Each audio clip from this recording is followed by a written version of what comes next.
All right. I think that makes everybody happy that we're to item number R7. I will make the obvious acknowledgement that I am aware of. This is record attendance for the Shasta County Board of Supervisors, at least in my tenure on the board.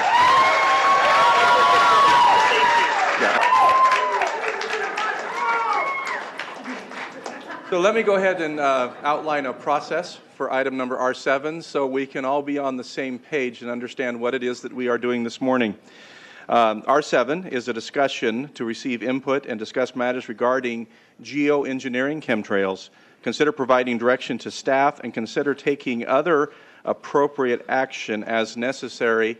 In a few moments, I'm going to go ahead and turn this over to Supervisor Giacomini to introduce her guest speaker today.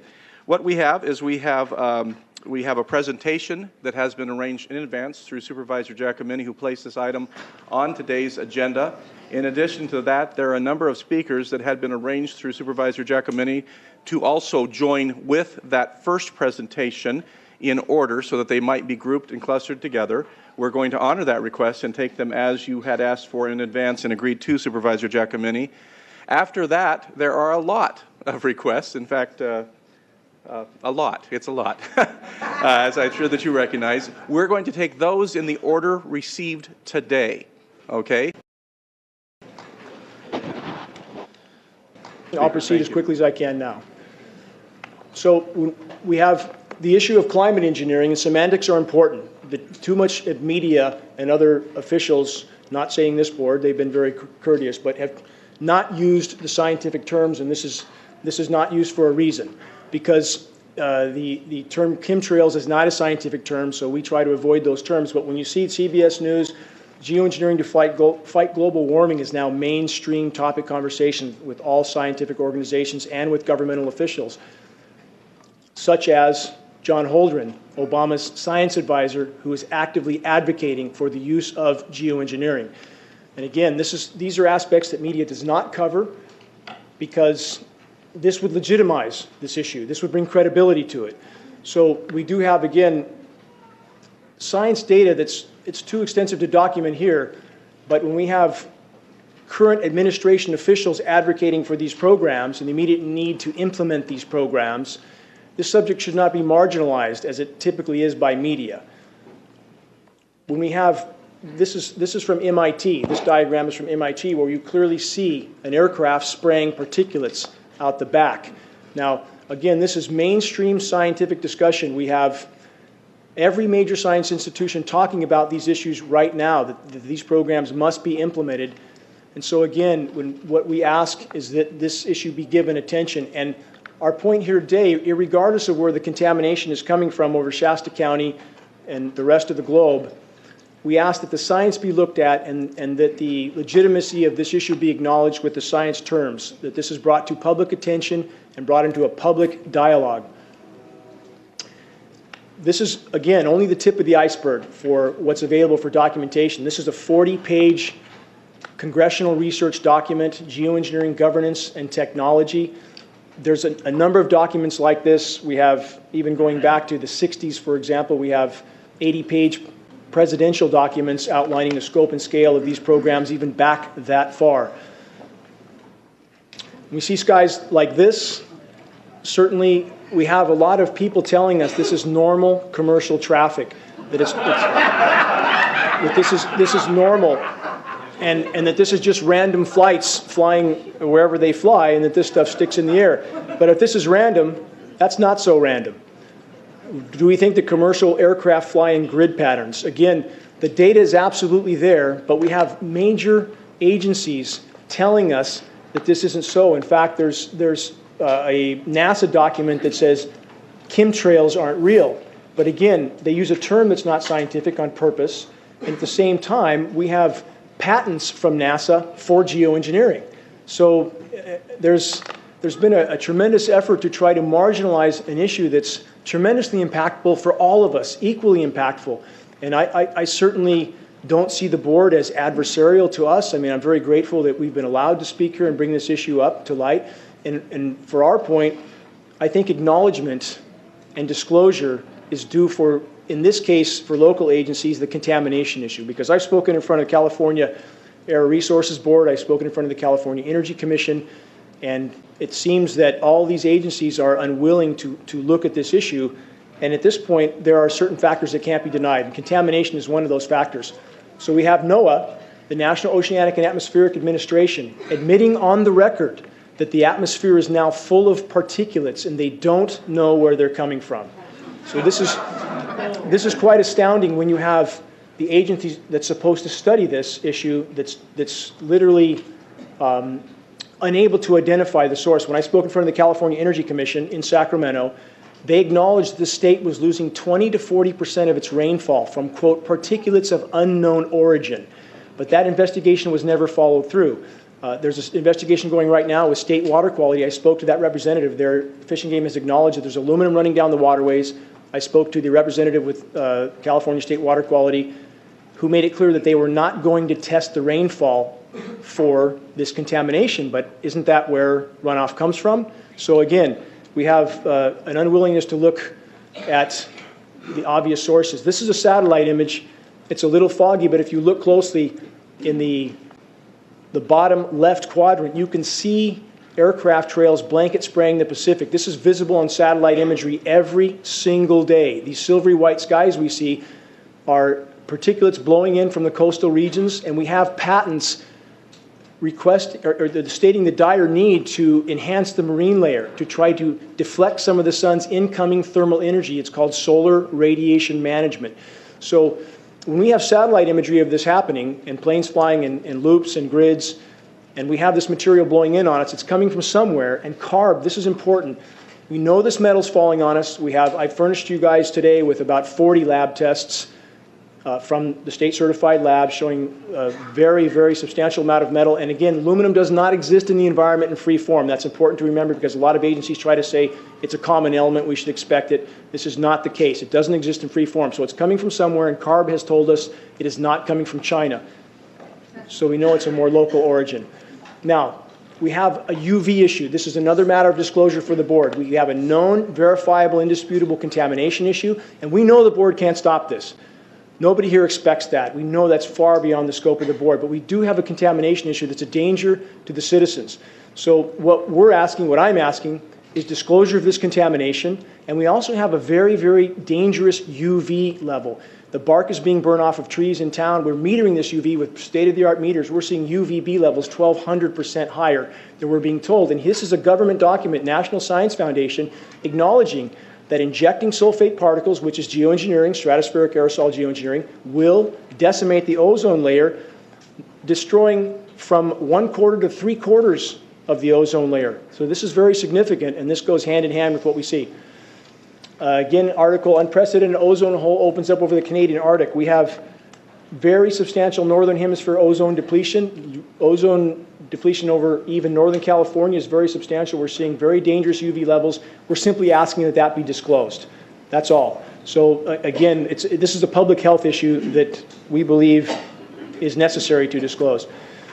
This is a headline from a week ago. Blazing world record strongest UV rays ever measured on Earth. Many of you are familiar with the UV reading. A rating of 10 or 11 is considered extreme. NASA has just recorded, in fact, this is 11 years old. I don't know why it took 11 years for them to disclose this. Readings of 43. 43 is absolutely lethal to be outside. I mean, it's very dangerous to be exposed to that. So, again, we have very high readings here. We're asking for that to be disclosed. Health effects of UV radiation. The list is much longer than what it shows here, but we're seeing everything we would expect to go along with this exposure going off the charts. So, again, this comes down to a recognition of what's going on in our skies, and more importantly, where this board is concerned, an investigation and disclosure of the contamination and UV issue, which again is a public health hazard. These are trees in our local parking lots here. The bark is completely burnt off these trees. Foliage is dropping. Branches are dying off on the trees. The trees in Redding don't look good. And this is not just a drought-related issue. And I've been in the field with USDA soil scientists measuring also soil pH changes. And this is another arena where we know this contamination is happening. We're seeing pH changes of 10 to 12 times toward alkaline from established USDA soil baseline studies. So again, one more source of confirmation that this contamination is indeed there. Trees in Reading, again, when I moved here 12 years ago, the trees looked outstanding in this city. Now they look quite horrific and getting worse by the day. And this is exactly what would be the known and expected effect with extensive UV damage. Geoengineering causing drought. All of us know we're being droughted out. For 10 years I've said, because the science says so, that the more they aerosolize, the less it will rain here, period. So again, we have yet one more confirmation of when they spray upstream in our storm track, it diminishes and disperses our rain. Mr. Wiggany, I'm going to ask a question. How Yes. much time did we have scheduled for? Okay, has that already passed? So that was a 10-minute beeper. So let's do this. How much more time do you think? 30 seconds. Okay, very good. We 30 want you to be seconds. able to conclude. Thank you. Thank you. NOAA already deciding that we're not going to get rain from El Nino, which is astounding that they would know that so quickly.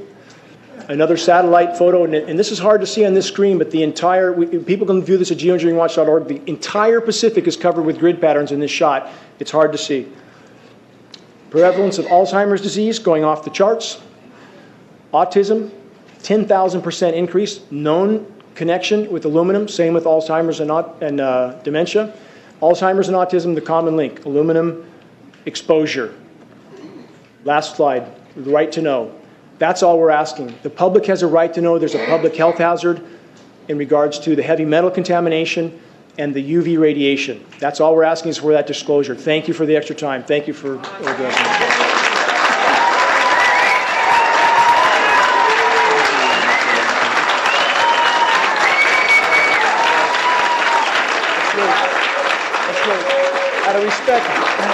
Out of respect to the supervisors, they're showing great courtesy that no other board has had the courage to do yet. So let's give them all the respect they deserve. Oh, Mr. Whittington.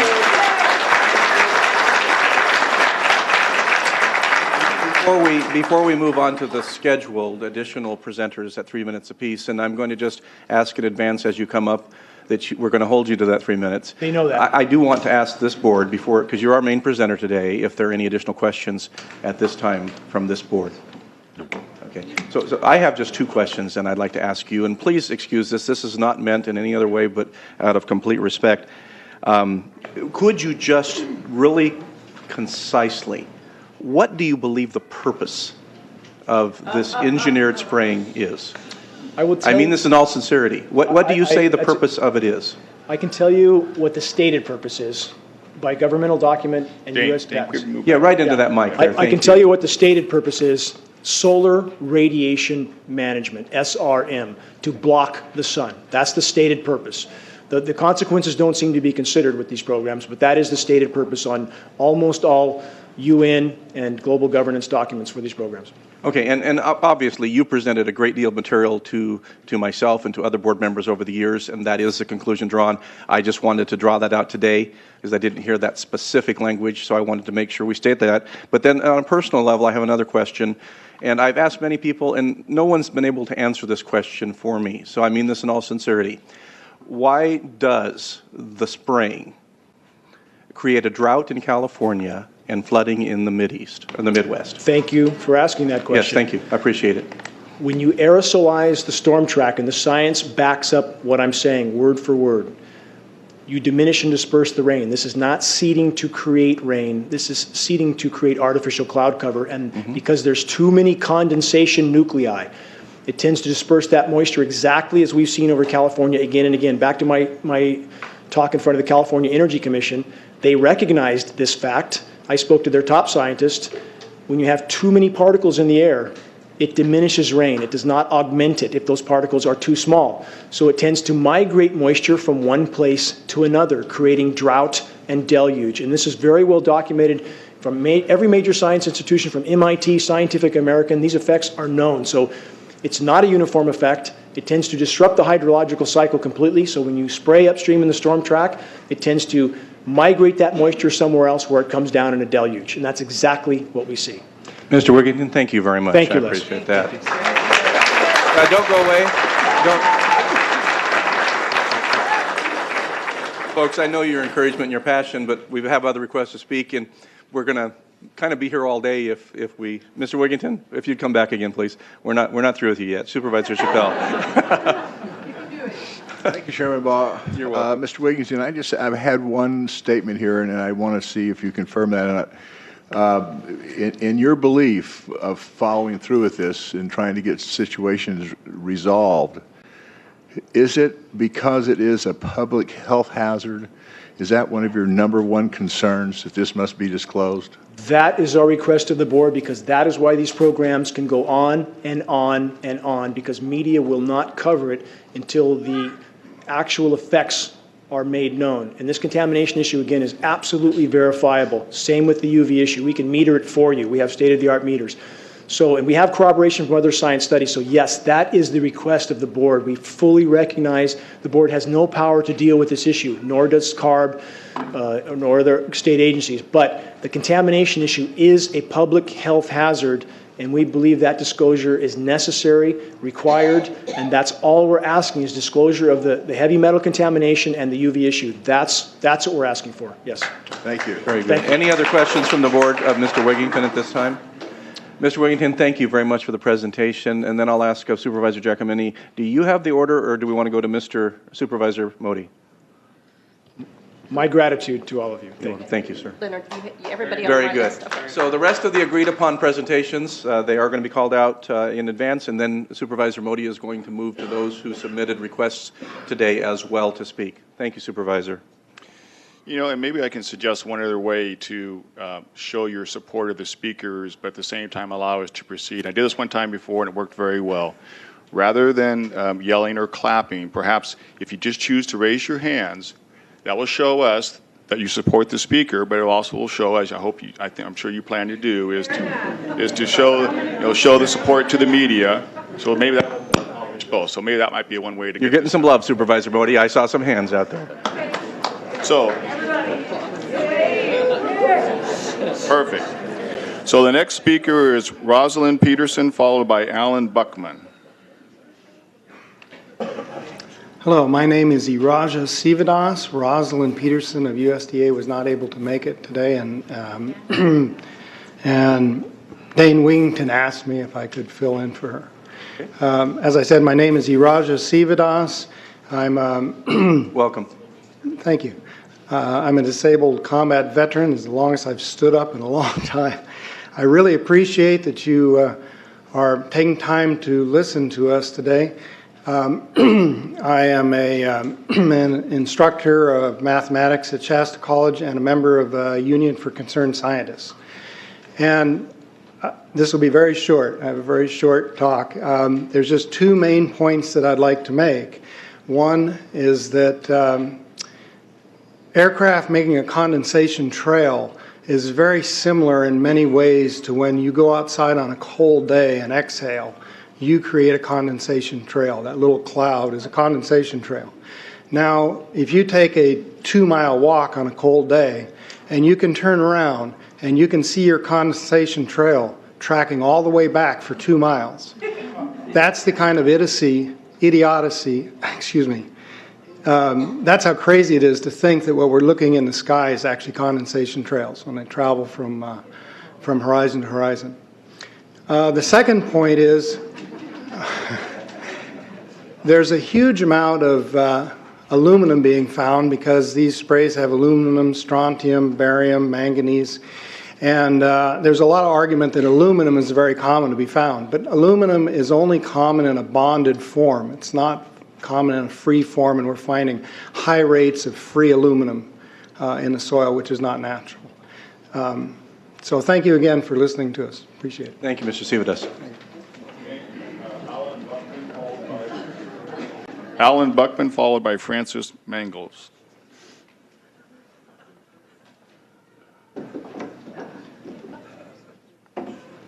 One quick comment was Rosalind was really sorry she couldn't make it today.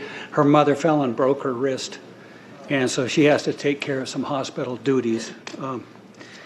Anyway, I'm Alan Buckman. I was a weatherman in the United States Air Force.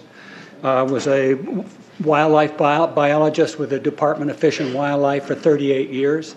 I have a lot of experience, field experience. I've been studying the cloud situation and doing research for the last 12 years. Our air and our natural resources, I want to tell you that we're in very great danger from the pollution that's coming down over us. And we've been led astray by the military-industrial complex, and they're responsible for the cloud's creation and weather manipulation programs. They're dark operations. That's why they're not out in the media.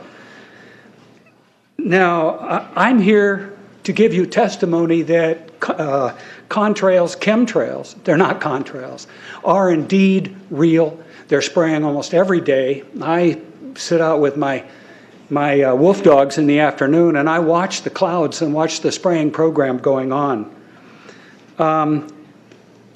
We have clouds in the sky we've never seen before.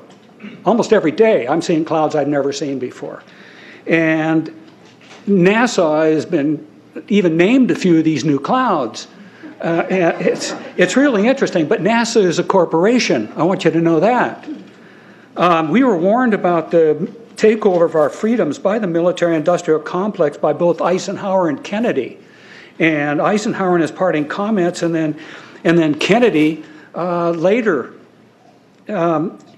I think it's obvious now with the Citizens United and McCutcheon rulings that they're gaining traction on us, folks. We are in trouble more than just a spraying program. The metal compounds that are being used are environmentally dangerous. We need to be monitoring them. We need to be testing them. And because our previous inquiries have gone nowhere, I really appreciate the opportunity to speak with you and hope that we can find some testing program by certified testing laboratories to actually measure these effects, and so we have a basis on which we can protest, you can protest, if your concerns match mine. And believe me, I'm seriously concerned with what I'm watching. As a wildlife biologist, I've been watching the ecosystem collapse. When you lose all your stream organisms, when you have aluminum overload in your streams, you're killing your microbial bacteria, and you're disrupting the entire ecosystem. So it goes way beyond just a little bit of pollution.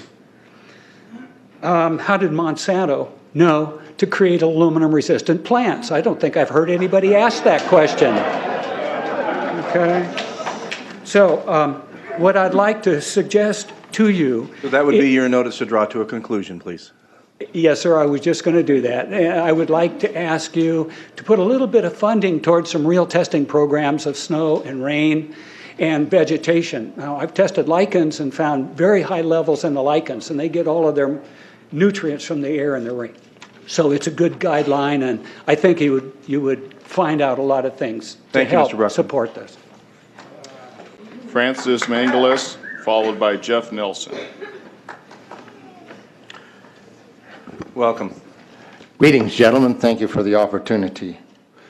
I'm a retired scientist, bachelor's, cum laude in forestry, master's in zoology, 35 years, USDA scientist, Soil Conservation Service, U.S. Forest Service, civil service equivalents in range, wildlife, fisheries, geology, agriculture, soils, ornithology, entomology, botany, mycology, hydrology. Am I qualified to speak?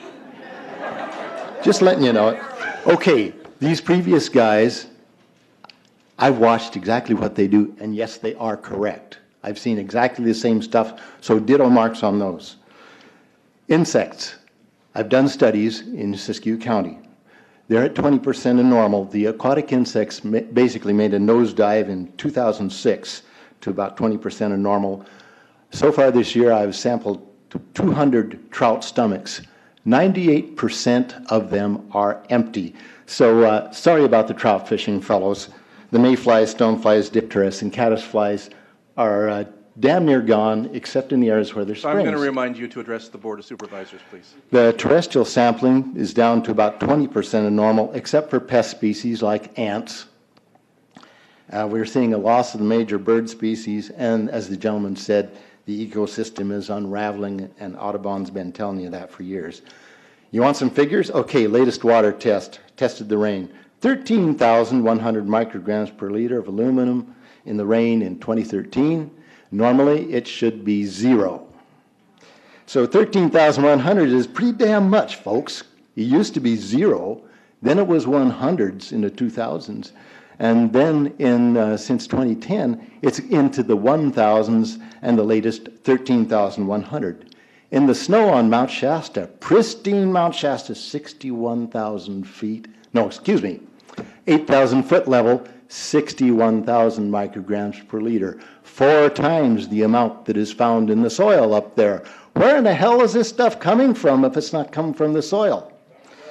Now, normal, again, it's, these tests are international in scope. We're seeing this all over the world, guys.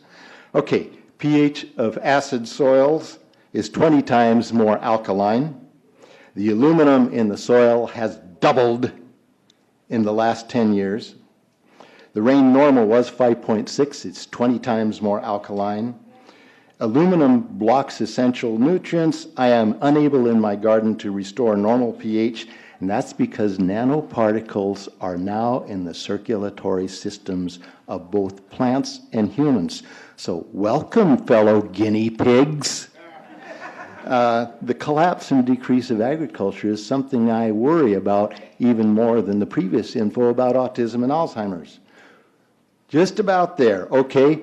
See my paper, Geoengineering What We Know. The latest update is 7/11/14. It's available, and nobody has been able to correct it or debunk it for 5 years. Thank you, Mr. Manglis. Jeff Nelson, followed by Russ Lazuka. Good morning. As you can see, I was a airline pilot, and the 9 years as an instructor, last 7 as a lead instructor at the largest flight academy in the world. Part of that job was teaching all these pilots about engines and weather. The pink here is leftover from the 4th of July. It was supposed to be red, gray, and blue. And the red did not go away, it turned pink. Anyway, make it short, sweet, and simple. Jet engine is very simple. It sucks, it compresses, it bangs, and it blows. And so what happens is these turbines suck the air in, increasing the amount of density of the air, goes into a combustion chamber where it's heated and expands again, comes out as thrust at a very high temperature, similar to when you blow up a balloon, you let the balloon go and it goes straight, flying off. Now, when that hot air exits the tailpipe, this occurs, the contrails, not the chemical, the contrails occur because of cold air, minus 30. It takes a high altitude, around 30,000 feet plus, and that air turns to, there's carbon dioxide and water vapor in that exhaust. That turns to ice crystals, and that's what you see, the white stream behind it. Those white crystals of ice warm up, dissolve, and the smoke goes away. And it never lasts more than a minute. Usually it's in seconds, depending on outside air conditions. What we're seeing now, and I first could not believe it, and I started looking at the skies, and these are not normal. They're not natural. There's something going on. I don't know who it is or why they're doing it. All I can testify is it's not natural and it's not normal. It's got to be some outside influence doing that. Thank you. Thank you, Mr. Nelson. Russ Lazuka, followed by Hamid Razbis. Thank you, Mr. Chairman and board members. Rabi is the last name. Hamid, first name. I'm sorry. Yeah, that's fine. Right, I heard something Yes, similar to my name. That was close enough. I'm a neurologist practicing in Reading for 17 years.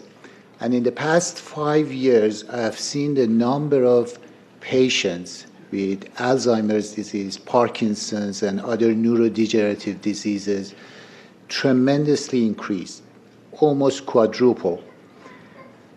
What is the reason for that? I don't have enough knowledge and data to draw a conclusion. And basically, even no one center, even university-based center, can come to a firm conclusion for the reason for that.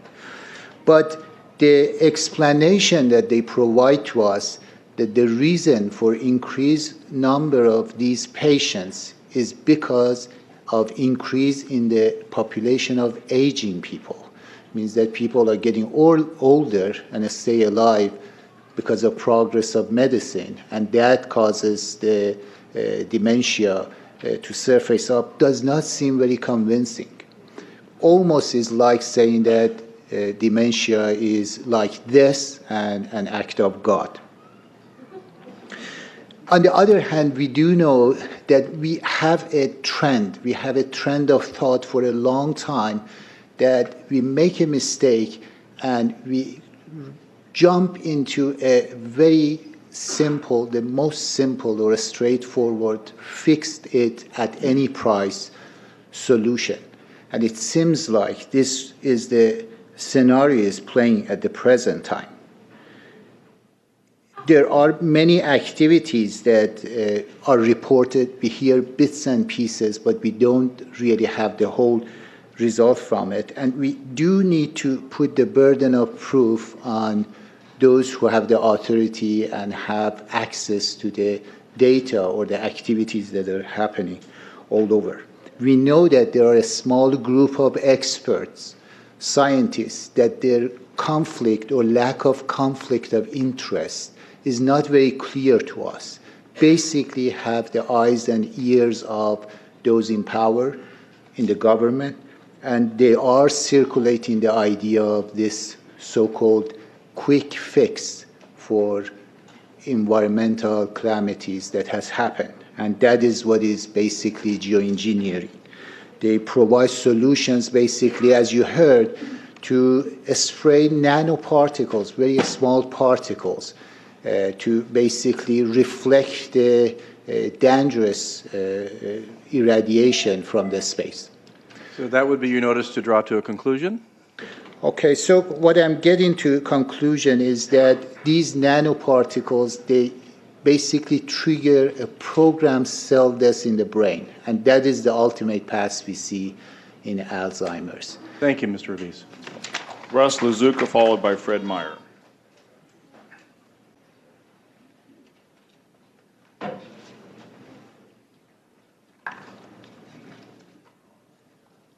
Thank you, Board, for hearing me today. My name is Russ Lazuka, Shasta County resident, 20 years, U.S. Air Force veteran, 17 years of aviation experience, and 15 years as a commercial pilot, to include Delta Airlines. That being stated, I have witnessed various weather phenomena. Additional education pertinent to this issue: I'm a certified arborist, was contracted to PG&E, and later as a supervisor with Aspen Tree Service. My primary job was to advise clients of hazard tree situations, meaning dying trees and removal of same. Humans in many ways react to outside environmental elements very similar as do plants. One example is absorption, and they are today in declining nature of respiratory failure. Lack of water and absorption of toxic chemicals are the main killers, along with very high UV. Commercial aircraft are assigned a code, a radar identification called a squawk. They are assigned altitudes and airways like highways in the sky. Contracted tankers, that is civilians like Evergreen, flying for the purpose of weather modification, will not have a squawk code, nor will they be on an assigned airway. They will also be on military radio channels. Commercial air traffic control will not be able to inform commercial pilots of approximate aircraft. Therefore, you look up and you see all these grid and crisscross patterns of aerosol in the sky, and there are no passengers on board. Those trails, if they are true condensation trails, will completely dissipate within 15 seconds. A statement issued by the United States Air Force that contrails become visible roughly about a wingspan behind an aircraft. A Boeing 757 has a wingspan of about 125 feet. That means behind the engines of that aircraft, you will see a chemtrail of 125 feet that will quickly dissipate. Evergreen Aviation admits the weather modification spraying. I got a patent number here. They call them chem bombs. Got a beautiful picture that you can go online and find. Tons of aerosol can be released in a line up to 250 miles or in huge clusters. That's when you see the interruptions in the sky of batches of artificial cirrus clouds. However, behind an aerosol spraying aircraft, they stream, persist, and according to the winds aloft, will dissipate only after hours of lingering because the chemicals are falling out of the sky onto the planet. I will close with this. No one has to have prescience to become informed. It's there. Look up, look around. There are no contiguous states, nor Alaska or Hawaii, nor the future state of Jefferson or any other continent who is impervious to the aerosol chemicals and contaminant particulates purposely sprayed in our stratosphere. Thank you. Thank you, Mr. Lazuka. Fred Meyer, followed by Mark McCandish. Hi, I'm not Fred Myers, but I'm stepping in for him. I'm Dr. Frank Lavolsi. I've been in the community since 1980. It's good to see you, Dr. Lavolsi. Good to see you too. Thank you for holding this meeting. I became interested in chemtrails about 8 years ago when I was in Hawaii, and the Hawaiians are really being very vocal about it. Every place I've gone in the world now, and most recently Quebec and Prince Edward Island, Nova Scotia, Maine, and Massachusetts, they're all over the place. I'm also a pilot, and I've flown into Travis Air Force Base on several occasions. There's a whole area designated to replenishing these planes that fly and drop this chemical on us. It's totally guarded. The people that are loading these planes with the chemicals are dressed in complete hazmat outfits. So if this is not harmful, why are they in a complete hazmat outfit? For those of you who don't know what a hazmat outfit, it looks like a spacesuit. So they're wearing this and we're not. As a doctor, I can tell you there's been about a 25% increase in lung problems in this area and in most areas that they're spraying. Secondly, I concur about the increasing number of Alzheimer's. They have since been able to take the aluminum and micronize it, which means it'll stay up longer. But it also means, and I don't know if any of you have noticed a metallic taste in your mouth when they're spraying, but you inhale that, it goes up through your cribriform plate and through your sinuses and into the brain. If you remember 8 to 10 years ago, there was this big move to get rid of aluminum from underarm deodorant because it would cause Alzheimer's. Look what they're doing to us now. Any agency I've called, I've been stonewalled. Oh, this is being put on by the UN. Now, since when does the UN have airspace activity over the United States of America, or also over any other country, for that matter? And if that's the case, who's paying for it? And I bet you the taxpayer is paying for it. So all I can say is it's about time we get up in arms about this, because it is affecting our health. I look around and I see people are starting to look up and see this. Many times I've spoken about chemtrails, and I get this blank look on my face. What are you talking about? I'm saying, look up. As a pilot, before I fly, I look up. And so, boy, they're really out there working. I really thank you for this opportunity to speak, but it's high time that we as citizens of this great country take action. Thank you, Dr. Lavolsi. Mark McCandish, followed by Arundel Spindaleas.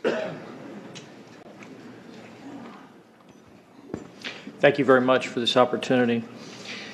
I came here mostly as a person who's worked in the military-industrial complex, worked on F-106s in the Air Force, had a secret clearance, worked as a consultant to a variety of the top aerospace companies as a conceptual artist and a designer.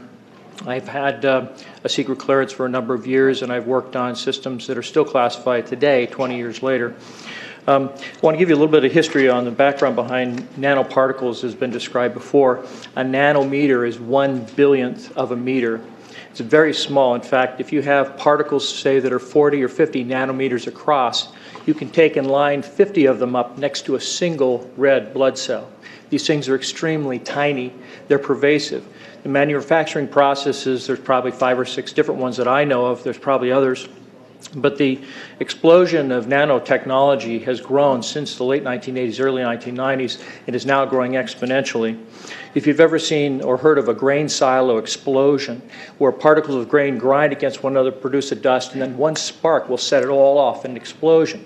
This is kind of exemplary of what nanoparticles represents in terms of the impact that they have on the environment, because you can spread so many small little particles through the environment, it dramatically increases the surface area that's in that environment.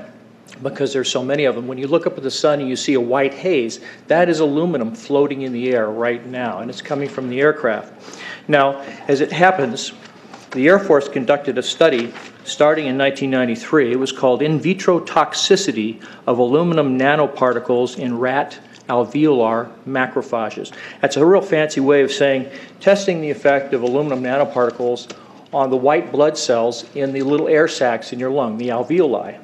And what they found in this 8-year study was that these particles, when you're exposed to them long enough, it suppresses the ability of your white blood cells to defend you from airborne infections coming into your lungs. So it suppresses your immune system.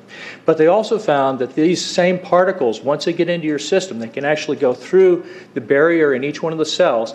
They get inside the cells, and these particles can actually suppress the ability of mitochondria, which are in the cells that help to gobble up toxins and things that would be harmful to the nucleus and the reproduction process of the cells in your body. These processes are suppressed, and so essentially by breathing this material in, your immune system is dramatically suppressed. Now, in addition to this, the materials that are going into the environment right now, aluminum oxide nanoparticles and barium nanoparticles, these just happen to be the same materials that they use in nanothermate explosives. And so when this stuff settles down out of the air into the environment, it is small enough to be absorbed through the root structure of the trees in the forest. And so when there's a forest fire, and there will be a forest fire, those fires burn dramatically hotter. The example out here in Ono is just one example. Oh, wow, that was fast. It goes by fast, doesn't Yes. it? So anyway, the we'll point draw that is to a conclusion. the point is that the cost of firefighting, the cost in the healthcare system have nearly doubled in the last 10 years. The amount of acreage is lost because of fires. The impact on human health is dramatic, and it's well documented. So, in fact, in closing, I want to say that NASA has also conducted a research program in what they call metallized fuels. We're actually putting aluminum oxide right in the fuel because it has 2 atoms of aluminum and 3 atoms of oxygen. So during the combustion process, it releases all that oxygen and dramatically increases efficiency, but it leaves the aluminum in the air. Thank you, Mr. McCandless. You're welcome. Arundel Spindaleas, followed by Kim Moore. Is Arundel here? Good morning. I guess I'm a substitute. I'm Dr. Steve Davis. I'm a practicing chiropractor, naturopath here in the community. Been here for almost 30 years. And the unfortunate thing is that I started out in this healthcare practice. I actually got my undergraduate work over at Humboldt State. In Humboldt State, we had a bunch of hippies that hugged trees, and then what we're doing was worried about the environment. We created this thing called the Environmental Protection Agency, and then from that, we're looking at the air, food, and water. Air, food, and water is related to the particles, the chemicals, and substances. We have agencies, federal agencies, state agencies, local agencies, whose job is to try to protect us from all this. Then what happened is that we have industries that have tried to come into our community here. They do not stay or do not come because the EPA won't allow them because of what they're going to release from ground up. We got things coming from sky down, and it's a huge, huge problem. Because as it comes down, what happens is a couple of things. Is that it actually is in our air, we breathe it. And as we breathe it, it's actually going to go up to our nostrils, into our brain, easiest access to our brain frontal lobe. The contaminants that have been identified, which already been mentioned, are aluminum. Aluminum is the #1 free radical generator to the brain to cause early apoptosis, which is early death of brain, and it begins to set off the scar tissue, which we call the amygdalin, which is part of the chemical matrix related to Alzheimer's. That's problem #1, because when we look at the Alzheimer issue, we say those are the old. The real problem is, and the real scare I have, is as I am a father of 2, I am a grandfather of 3, my youngest one will be getting married next August, or this August. Hopefully she will be able to spawn and have some children of her own, and then we'll have more. So the whole process is that in what we have going on is our children, when they're playing outside, your emblem says, come to the North State, enjoy us, enjoy the mountains, the streams, the fish, etc. Come to us and bring your resources and your money, and children go outside and play. In the last 5 years, I do alternative medicine, which means we're looking for those things. I was part of the early group that was looking for aluminum in ADD and ADHD. And all of those children that started to develop those phenomena had high levels of aluminum. When we figured out protocols to detox them out, to free the body of those particular contaminants, what happened is that their brains came back. When we do this to the age, it doesn't come back as quick, but it will come back. But I'm seeing Alzheimer's in 56 years old. Back in the 70s, Alzheimer's when you were 80. So the drama is our children. ADD started in the 70s. Autism was not on the radar. There was no documents, there was no information. It was 1 in 100,000 children. Today, what we have is 1 in 48 boys. Boys play outside all day. As a kid, when I was a little boy, I was outside all day long. And the unfortunate thing is that moms now, when I do my testing... Draw it to conclusion, sound. Thank you. Okay. When I do my testing, and we do hair analysis and other mineral analysis, we see these things. The thing that's most disturbing to me is aluminum, cadmium, barium. Barium substitutes for calcium. Calcium makes strong bones. Cadmium is a known carcinogen. It's actually in Prop 65 in the list, a known carcinogen. So what we have is this. We have environmental contaminants. We have been aware of this since the 60s. Now we've got seen an onslaught. We need to have some kind of way to warn moms to keep their kids from going outside. Thank you, Doctor. One question for you. Are you also a neurologist as well? No, I'm not. Sorry. Okay, just want to clarify. Thank you. Thank you. Thank you, Board of Supervisors. I'm Joe Marmon from Sacramento, an attorney. And back in May 6th of 2011, I called your Shasta County Air Pollution Control Officers, Russ Mull and Ross Bell, asked them how come Shasta County is getting sprayed like crazy with this geoengineering chemtrails. And they said, we don't know anything about it. I said, why don't you look into it? There was no answer. I wrote to them and I explained in a 2-page letter what was going on with this geoengineering spraying, and I got no answer from them. In that letter, I discussed the contaminants in air, water, and the snow that are out at outrageous levels that should never be happening. It was an illegal contamination. I offered to meet with them.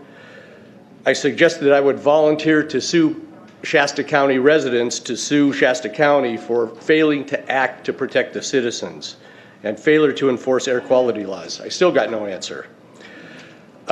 July 12th, 2012, I wrote to the federal government, Leon Panetta, Secretary of Defense, James Miller, Undersecretary of Defense for the Army Policy, and General Norton Schwartz, Air Force Chief of Staff, because Air Force wrote a book, and on the first page of the book, they said, we're going to control the weather by the year 2025. I asked them, what are they doing, spraying these chemicals on the public? I said, there's violation of United States Code 50 USC 1520, which prohibits the American government from experimenting on the U.S. citizens with chemical agents. I said that law also requires who's ever experimenting, when the federal government does it, that they have to report to Congress within 30 days. They wrote back, they said they don't know what I'm talking about. We have enough evidence that there's this spraying going all over the place. They still denied any knowledge of geochemical engineering weather warfare. They also denied having any information with my Freedom of Information requests. I personally tested water and aluminum, and I found aluminum had 47 times the normal expected amounts. Strontium had 10 to 20 times the amounts. Barium was 20 times. This is what the stuff looks like here. Collected, most people just think it's a cobweb, but I tested it. It has outrageous amounts of barium, strontium, and aluminum, but they destroy the sample, so I'm not letting this get away from me. I'm just requesting that the Board of Supervisors be strong and courageous, like the Board of Supervisors in Suffolk County, New York. They outlawed geochemical engineering. Hawaii passed an ordinance against prohibiting geochemical engineering. I urge you to bar geoengineering in Shasta County and pass an ordinance. At least ask some damn questions. What the hell is all this aluminum doing here? Why are the trees dying, fishes dying? Why is there Alzheimer and aluminum spiking? And why are these fibers on the ground here in Shasta County? Thank you. Thank you, Mr. Marmon.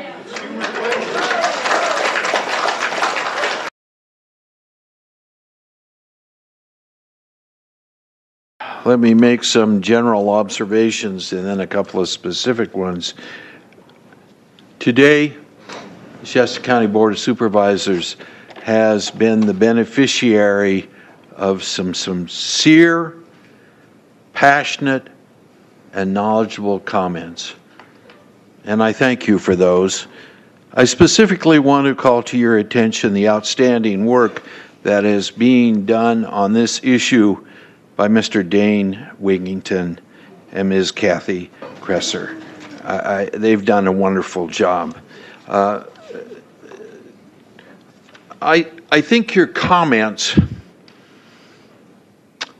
outlining what the AQMD can do and can't do are valid. And I think the board has to be mindful about those. But I will tell you, especially in the arena of the US EPA, I am disappointed in that, let me finish please before you might want to take your hands down. I am disappointed because there was a man running for US Congress that said he's one of us. Is his representative here today? Did you see his representative here today? I did not. And I think it would have been productive and helpful had his representative, LaMalfa's representative, been here today to listen to this heartfelt testimony. I am in agreement with my colleagues about sending letters and a call for action, but I would hope that we could go a step further in that. And you tell me, Mr. Lees, if this is possible, which I think it is.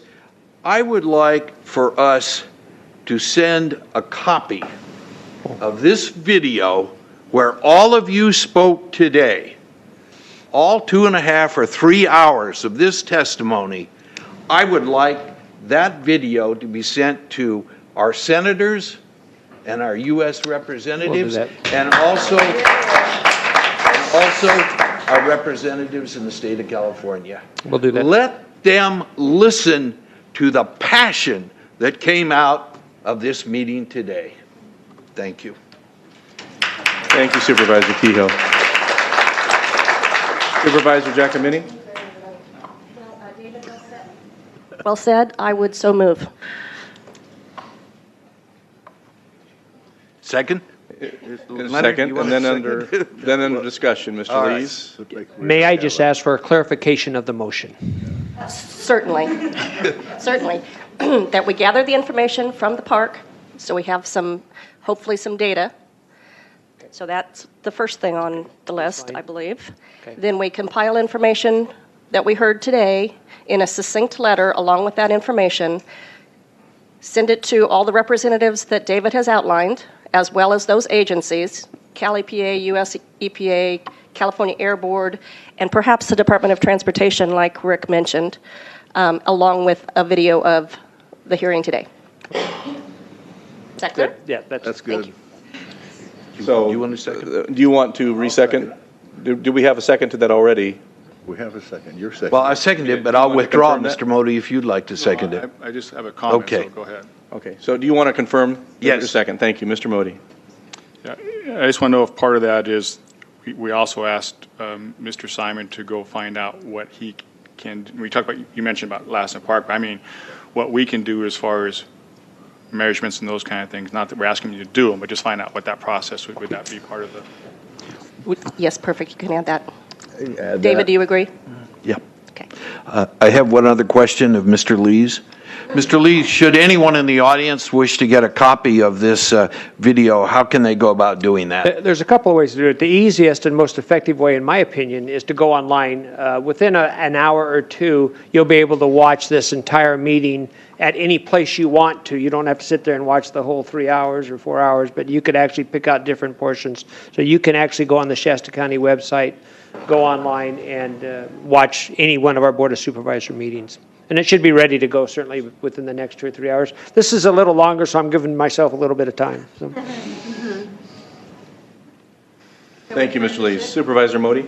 Yeah, I just wanted to, I think we're going to take a vote here in a second. I wanted to add one more thing under discussion. I also wanted to personally thank Mr. Wigington for your efforts here today.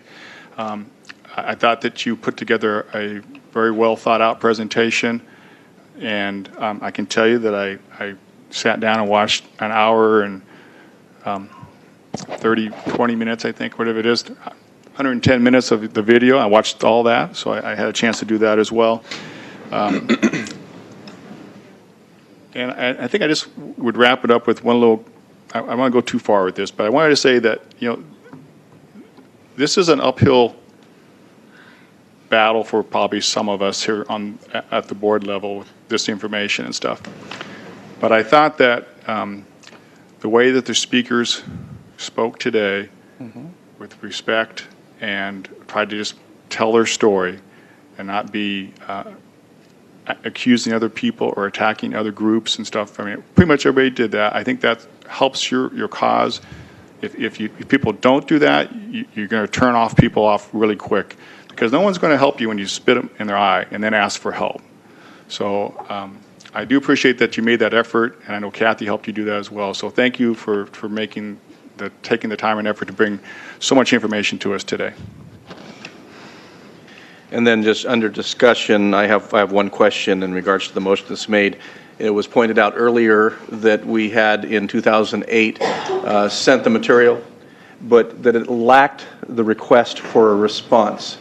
Can we include in whatever we send not just our request, I guess our demand that there be a response to the Shasta County Board of Supervisors? Maybe there's a better way of putting that, but I think you understand my point. In a timely manner. Yes. Correct. And I thought I embedded that in there, but if not, maybe you did. okay. Maybe you did, Okay, Larry, and I just missed it. Okay, thank you. Very good, very good. Is there any other discussion? Seeing none, you have the motion in front of you. I think it's understood. All in favor, say aye. Aye. Any opposition? Motion passes unanimously.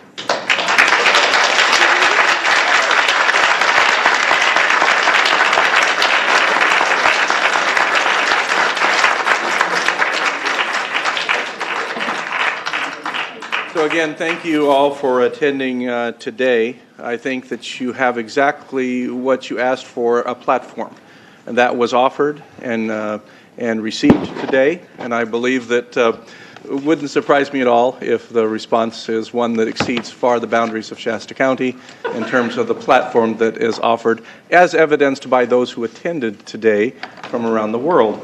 That's very impressive.